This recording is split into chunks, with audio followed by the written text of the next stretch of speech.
It may be yet another story of militants, once friendly to the U.S., now finding themselves on Washington's terror list. Congress is urging the State Department to do so with the Azov Battalion and 2 other far-right paramilitary groups, while the subcommittee leading the charge is looking for support on both sides of the political spectrum. I'm baffled as to why my Republican colleagues have refused to sign on to this. Not only are Azov Battalion, National Action and Nordic Resistance Movement directly connected to inspiring attacks in the homeland, they're direct purveyors of anti-Semitic ideologies that inspire attacks against Jews. The State Department has yet to respond, but their contemplation is understandable, given they've fought Washington's battles in the past. But these guys are not your everyday soldiers.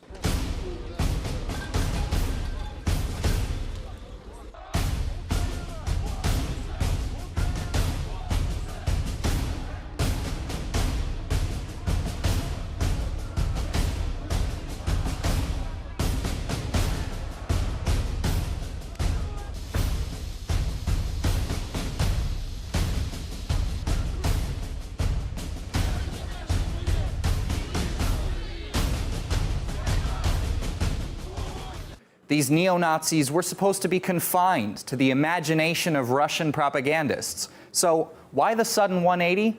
Well, Washington was only fine with them when they were all the way in faraway Ukraine. And those guys have since come to the U.S. Remember this?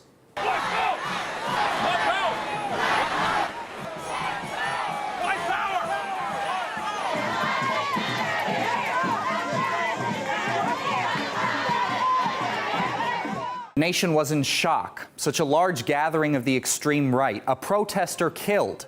But there were other events lurking in the background that got barely any media coverage. The organizers of these right-wing riots actually flew to Ukraine and were trained by the Azov Battalion. On August 1st, 2018, an Instagram user tagged Right Brand Clothing's account in a post containing a photograph of Rise Above movement members during their trip to Germany, Ukraine, and Italy, meeting with Olyena Simonyanka, the leader of the International Department for the National Corps, which is a political party in the Ukraine that was founded in 2016 out of a regiment of the Ukrainian military called the Azov Battalion. Only a year later, a U.S. soldier was charged with planning a terrorist attack. He was planning to join, you guessed it, Azov Battalion.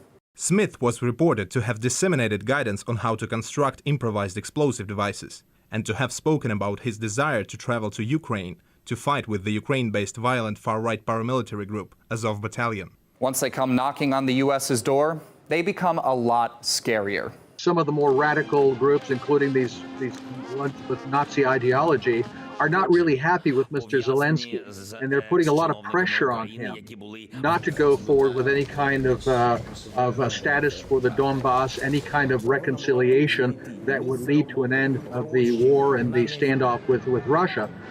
So I don't know why suddenly these congressmen, who are by no means unsupportive of Ukraine as a tool against Russia, and are not happy, I'm sure, with any kind of initiative for Mr. Zelensky, why they would undermine people who up till now had been their allies in Ukraine. So there are a lot of paradoxes in